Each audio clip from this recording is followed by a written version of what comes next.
Well, this weekend, Denver7 is partnering with Techno Rescue to put on our annual Electronics Recycling Drive. You'll be able to bring your old TVs, computers, and more to be safely disposed of. And we're joined now by Eddie Elise from Techno Rescue. Thanks so much for being here. You brought all kinds of old stuff, depending on how you define old. But we're talking about this event. What can people expect when they pull in to Dick's Sporting Goods Park on Saturday morning? So this is going to be a typical drive-through event.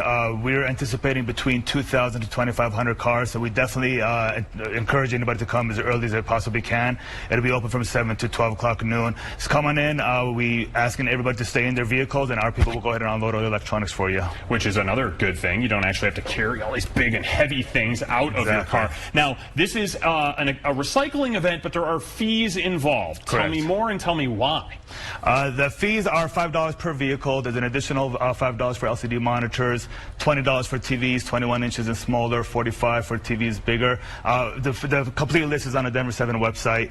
To recycle electronics in a responsible way that's mindful to the environment and mindful to the employees' health and safety, it does cost. And so we do need to charge certain fees in order to cover those expenses. So obviously a big part of that is to make sure that all the old and at times dangerous chemicals in some of these don't end up in the landfill. That's the main reason that you're doing this. Why is that so important? 100%. So the easy answer is that it's illegal in the state of Colorado to throw away electronics. But to your point, the most important and relevant answer is a lot of these electronics do contain chemicals which are very harmful to the environment, soil, the air, the groundwater.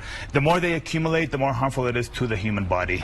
So your standard person who is pulling in come Saturday, you may have to wait just a little bit. You're going to get charged $5. Then at the end, they will unload. You'll kind of get a little bit of a bill depending on just how big of the thing that you bring is. Absolutely. And then you pull away knowing that it hasn't ended up in the landfill. One final question for you. Yes. What happens with all this stuff?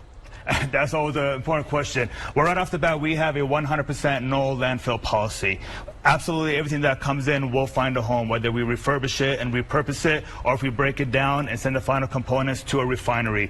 100% of everything will find a home. Probably the most important thing for everybody to know is data security. We do wipe, we guarantee 100% that we will wipe all the data from all your data-bearing equipment. Just in case your social security number is on this antique right here, that will make sure that that is gone. Eddie, thank you so much for coming in and for that explanation. The Denver7 Electronics Recycling Drive this Saturday, September 9th from 7 a.m. to noon. Of course, it's at Dick's Sporting Goods Park in Commerce City. For more information, what you can and can't bring, as well as just how much it's going to cost you, we have all of that listed up on our website, denver7.com/electronics recycling.